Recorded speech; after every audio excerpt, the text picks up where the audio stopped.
Hello Aries, welcome to Dove and Serpent Tarot. My name is Paul. If Aries is your sun, moon, or rising sign, this is your tarot card reading. Remember to hit the like button, leave a comment, consider subscribing to the channel, especially if this reading resonates with you. It is totally free, it does not cost you anything. If there is anything you would like me to pray over, or meditate upon, or send positive energy toward, please let me know. Now, this is going to be a general reading, so try to be open and receptive to whatever may come through during our time together. I am merely the messenger. And I ask you to connect directly with each of these cards and use your own intuition to take you beyond the details that I might provide. And remember, Aries, that the most important part of any tarot reading is you. And we've got an 8 of Cups.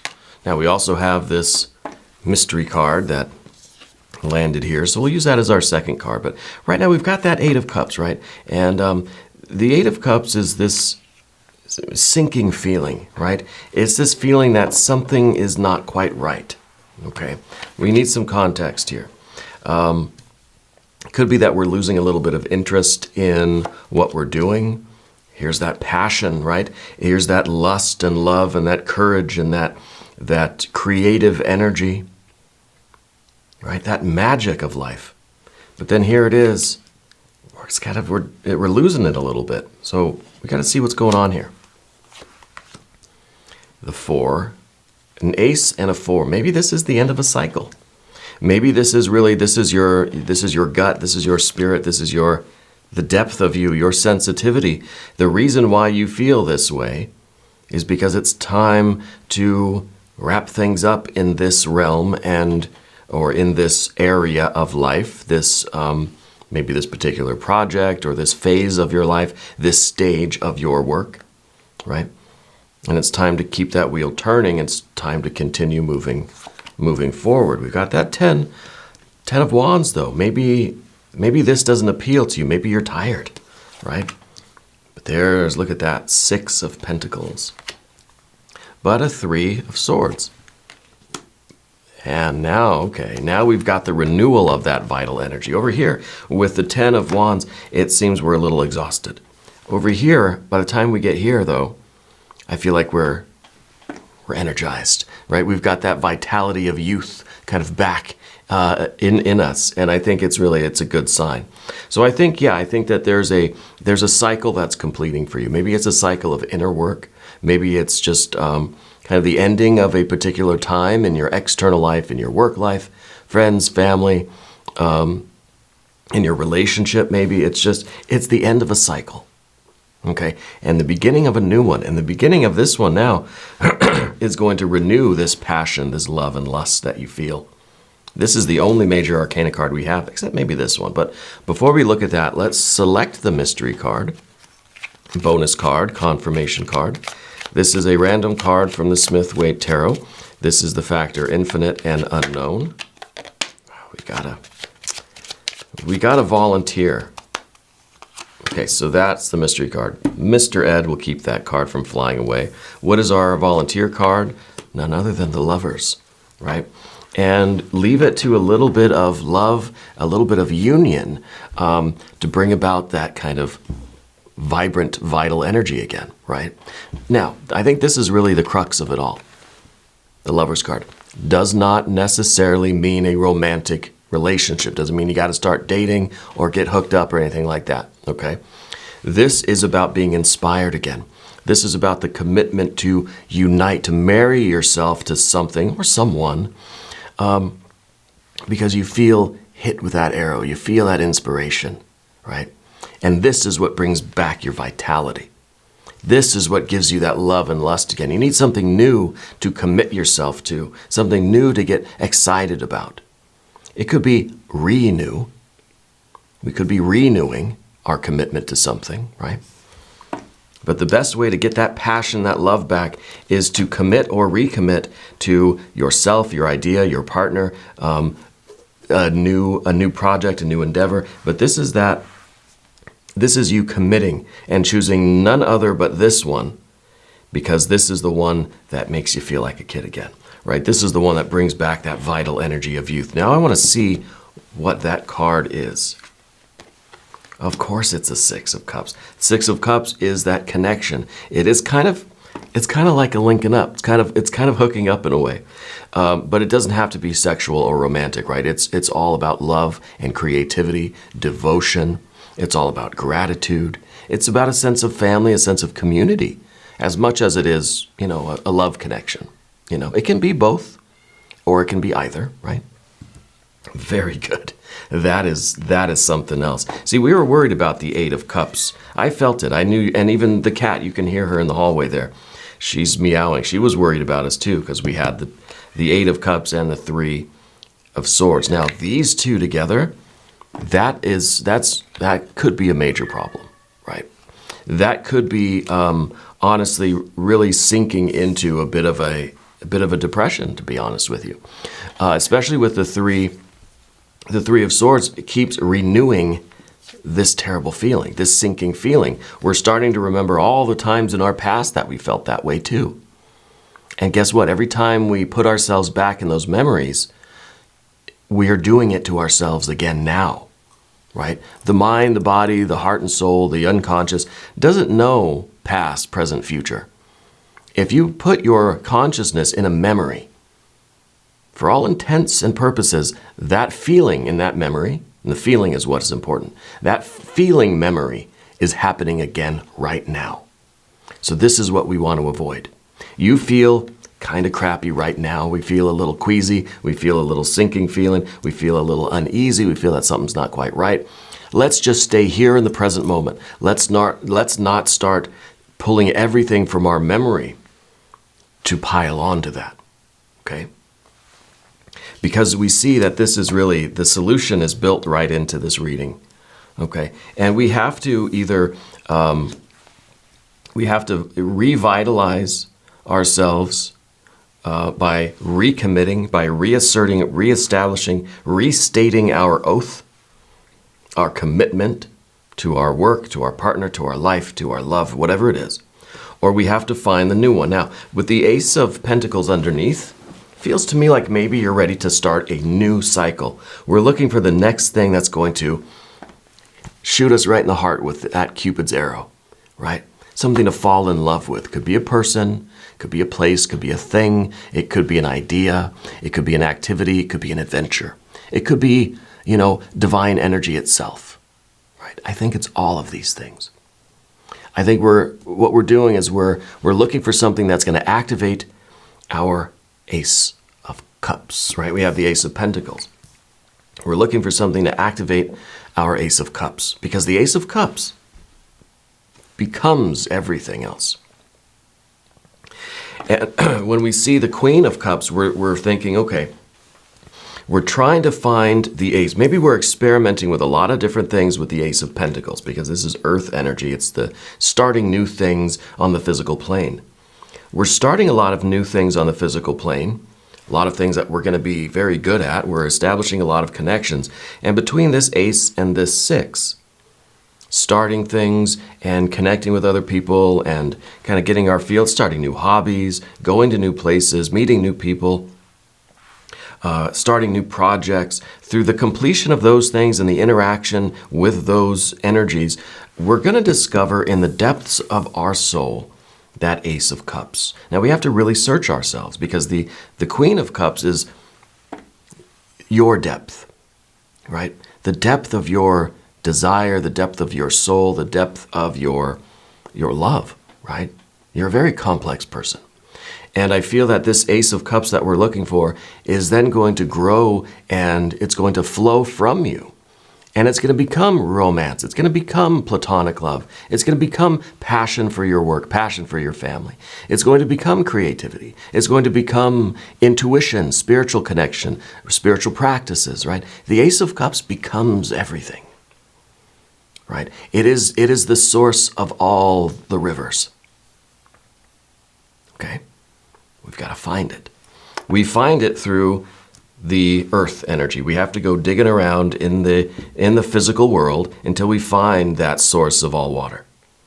because once we unleash it, it becomes everything, and it reveals the depth. It's not, you don't just want one thing, and maybe that's where we are here with the Four of Wands and the Ace of Pentacles, is that we've thought about life as, well, if I just have that one thing that I love, then I'll be happy, I'll be fulfilled.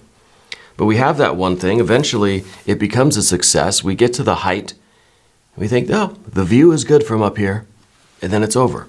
And then the wheel keeps turning, and we feel lost, or we feel a little uneasy, a little queasy, right? But the digestion's been troubling you. Yeah, there's been some indigestion there, acid reflux or something, right? Because that cycle is over, and then we think, well, we got to find the next one thing, and it's going to be a cycle of things, or we're gonna work on it, we're gonna love it, we're gonna have the passion, we're going to achieve. And then we're going to come down from it, and we're going to feel like, now what? So I think we're looking for something that's going to give us a more ubiquitous kind of feeling, something that's going to permeate. We need that Ace of Cups. It's going to permeate everything, every other aspect of our life. Okay. So it really is kind of about finding God, goddess, deity, finding the source, getting in touch with that divine energy. But it may come through a lot of trial and error. Maybe this is, kind of finding that next one project, that next one passion. Maybe this is a new hobby, a new sport. Maybe it's a new job, different career. It's kind of finding the next challenge. You got to find the next inspiration. And we can't sit around and wait for it. That's why we've got an Ace of Pentacles. We have to go out and experiment. We have to go out and look for it. Try new things until you find something that really, livens you up, right? So we've got our two major arcane energy, and I think that these are really perfect. I mean, we could end the reading here, and I'll just say that you're going to find the next thing, you're going to be hit with that arrow, with Cupid's arrow, right in the heart, and it's going to wake up your creativity, your passion, your zest, your zeal, and your gusto for life, right? It's really going to do that. And, all these other things are just details, but this is what it's all about. This is, in a very simplified way, this is what the reading is, okay? You're going to find that thing. You're going to find that Ace of Cups. It's going to be a process, okay? It's going to be a process. So we've got our majors here. We've got definitely some fire energy. We have definitely some water energy, right? A lot of water here. And the water is what it's all about right now, because I think the whole reason why we are here right now is because we're feeling that Eight of Cups. When yesterday, or whenever, we were feeling that lust or strength card. And so now things have changed. We're not feeling the same about things anymore. And it doesn't mean that anything's wrong. It doesn't mean that, anything has spoiled or gone bad, or anything's like toxic or anything. It just, I think, means that this is the end of a cycle, that this is now, it's time for you to keep moving forward. We're not meant to stagnate. And very often the Six of Cups, we linger here. Just like when we linger here, it devolves. Okay, these are those best days. These are those peak experiences. These are those mountaintops where we get to the mountain, or we get to a plateau, right? And we look out over the city and we think, this is the best view I've ever had. This is it. And we soak it in, we take it in, we take some pictures, we post on YouTube, Facebook, or whatever. I'm not on Facebook. I am, but I don't like it. I'm going to keep my stuff here on YouTube, I think. Not a fan. I don't know. What can I say? But we take it all in, and then we realize, okay, as beautiful as this is, it's time to go. Right? And it's just like think about Everest. You ever watch those shows about people climbing Everest? They get to the summit, take their pictures, they wait for the cameras, they put their flag on there, they sit for a minute, they take in the view, they breathe the air, they try to anyway, and they feel that accomplishment. They feel it. All right, we got to go. You get 5 minutes on the top, and then you got to go. For one, you've got to climb back down the mountain, and that's the hardest part. So there's, at the pinnacle of this experience, there is more work to do.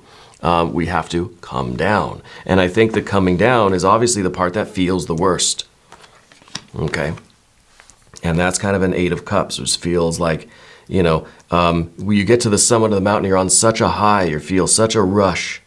And then every step down the mountain, you start feeling worse and worse. Oh, now I'm feeling sick. Now I've got a headache. Now I'm starting to get real tired, right? We're on such a high when we're at the top, and that's kind of a Six of Cups, Six of Pentacles vibe, right?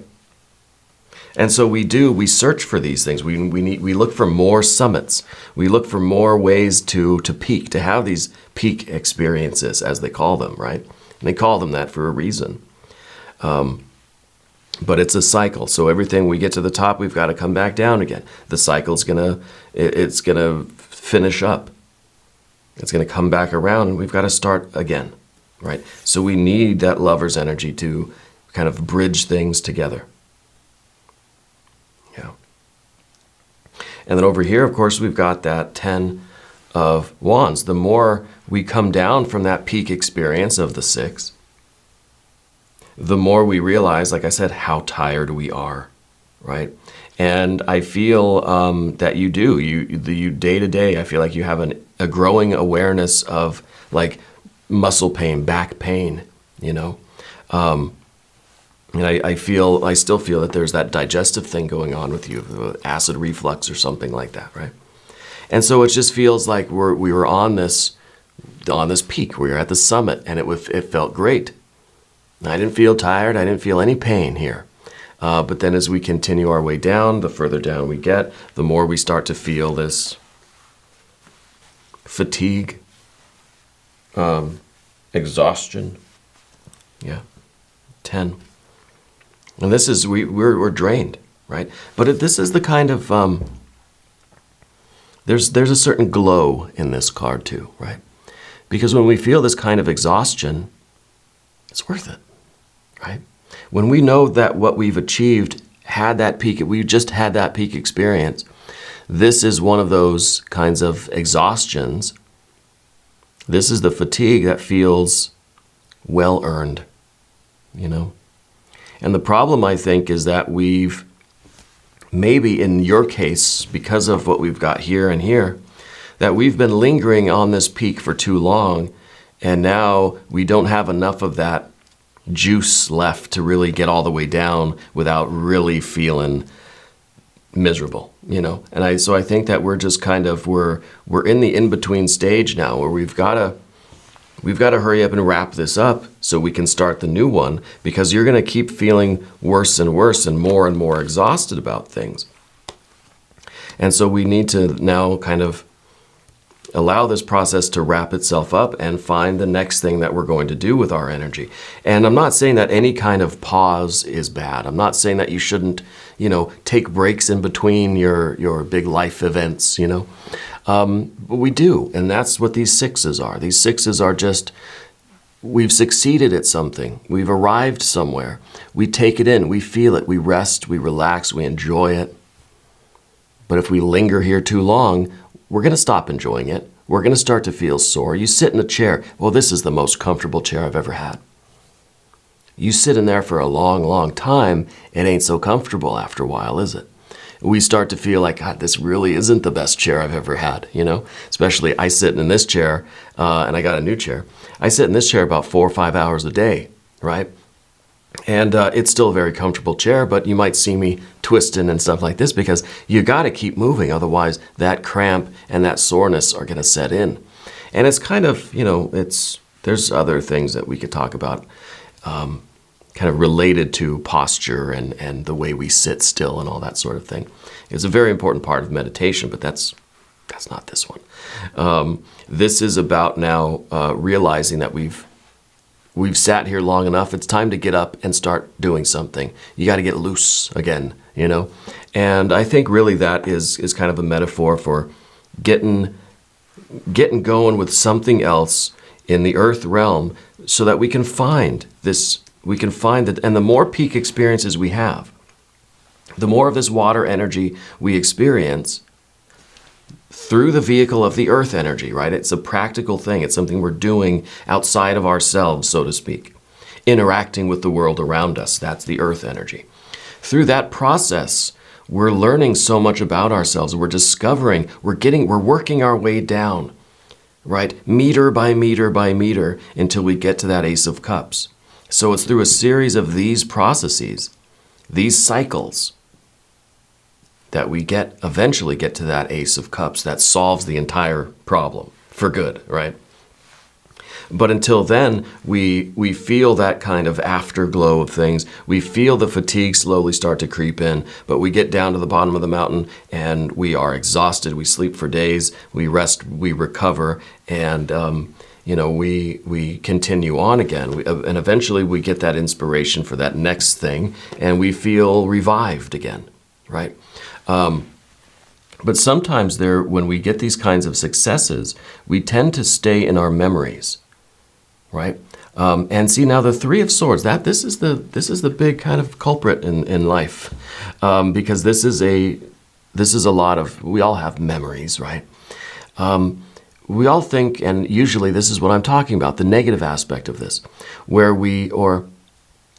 let's say we're feeling kind of bad right now, right? I'm feeling kind of sick at the moment.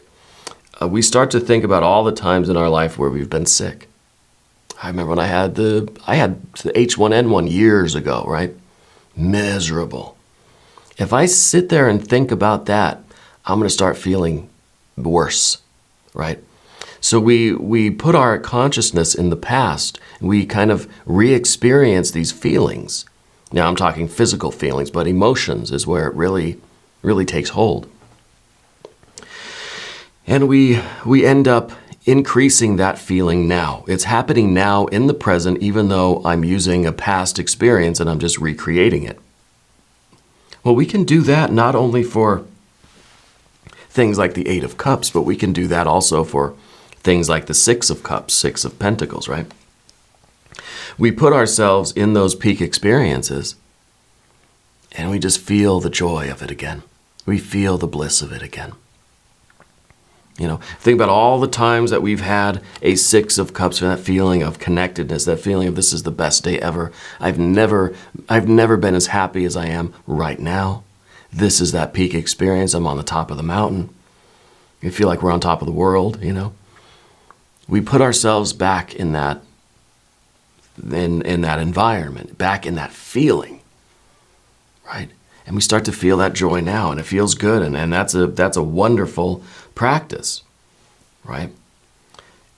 Until, of course, we realize that practice has taken the place of actual life, actual present action. See, we can stay in the past in a positive or a negative way, with good or bad memories, right? Positive or negative feelings, emotions, right?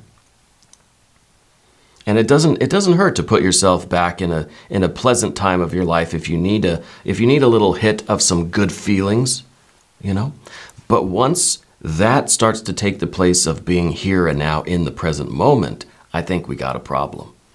Because what we have in the present moment is fire and earth. Fire and earth, right? The Princess of Wands, fire and earth. Earth and fire, really. And to me, earth and fire is the present moment. It's that instantaneous act of creation. It happens like that. It's outside of time and space. It's impulse and behavior. It's will and action. It's idea and implementation. Direct current of electricity. It's our human heart and mind that get in the way of that slow that process down. Now I have the impulse. It goes through a couple of filters before I actually behave that way, right? Or maybe I behave differently than the original impulse, right? We can check ourselves a little bit. But sometimes that impulse gets slowed down too far because it gets stuck somewhere. It gets stuck in our heart, mind, thinking, feeling, swords and cups. And we kind of just start feeling it and thinking it too much. We start dwelling on the past, living in the past, reliving the past, instead of actually allowing this spiritual impulse to reach the level of behavior where we're actually doing something here and now in the present, the eternal here and now.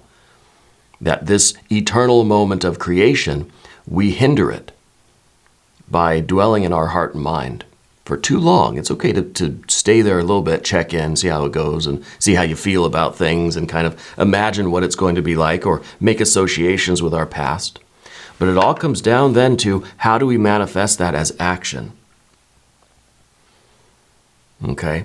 And when we're really exhausted, it's easy to just dwell in our heart and mind because we're too tired to take action right now, you know? And that's okay. We can use this time to explore internally our heart and mind, our thoughts, our feelings, our memories, our projections of the future, our future memories, right? And that's a good practice too, but we can't let it take place. We can't let it replace the action, the behavior, the activities right in the here and now, you know.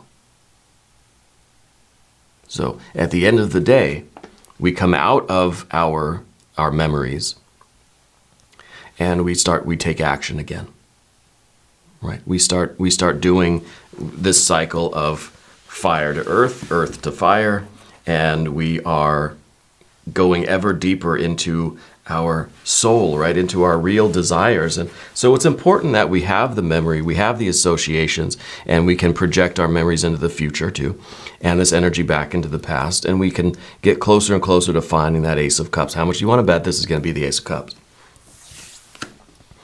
That's my only prediction here. If you have a guess, though, put it down in the comments. Let's see. Well, it is the Hermit. I think the Hermit is really, again, emphasizing the idea that we're in that stage of kind of rest, recuperation, the withdrawal phase. Before we're ready to then kind of enter back into the world. We're not fully rested yet, right? And I think so. I think that we might need to. See, it's interesting because I feel like we've been, you know, when you're sick and you've been laying in bed because you're sick, right? And the longer you lay in bed, you think you're resting, you think you're getting better. But there comes a point, and I don't know where that threshold is, but there comes a point where the longer you stay in bed, the worse you're going to get. See, first staying in bed makes you feel better, but then worse. That's the point where you got to get out of bed and just start moving around slowly. You know, take it easy, go for little walks, you know. And when I was in the hospital for weeks, right, when I had a liver transplant, complete organ failure, there was a few weeks where I had to stay in bed. I could not, even if I tried, I could not get out of bed, right? But then there was that point where the doctors would say, now you got to get out of bed and start walking. Now you've got to do your physical therapy. Now you've got to first try to stand up, you know, by yourself, and then sit back down, and then stand up again, maybe take a couple steps. Well, first it was sitting up in bed, right? But anyway, it's a process of getting out of bed and walking around and becoming a normal person again. There's a point where staying in bed, staying in this position is not going to be helping you anymore, right? And I think that's where we are now because of that Eight of Cups. It feels like this is right around that time where the doctors are going to tell you, now you've got to get out of bed. Before, resting was how you heal. Now, moving is how you heal. Okay? And the Hermit is right on the threshold of that too. Because the Hermit's kind of like, I've withdrawn from things and now it's a time to re-enter that. The Hermit's a transitional card. Going from within to without, going from rest to action, going from 10 of Wands, 8 of Cups, now to that Princess of Wands. We're ready to start taking action again. And maybe it's slow. Maybe we've got to just kind of test the waters, so to speak, right? This is a good card, and I think this is a great reading for you. We're going to do an extended as well. If you want to stick around, there's a link up top. There's one down below. New readings for Aries every Monday and Friday, 6 a.m. Chicago time. If you haven't subscribed yet, please do. It is totally free, doesn't cost anything. Leave a comment and let me know where in the world you're watching from. I want you to know that you're the most important part of Dove and Serpent Tarot. I thank you and I love you. And we're all in this together.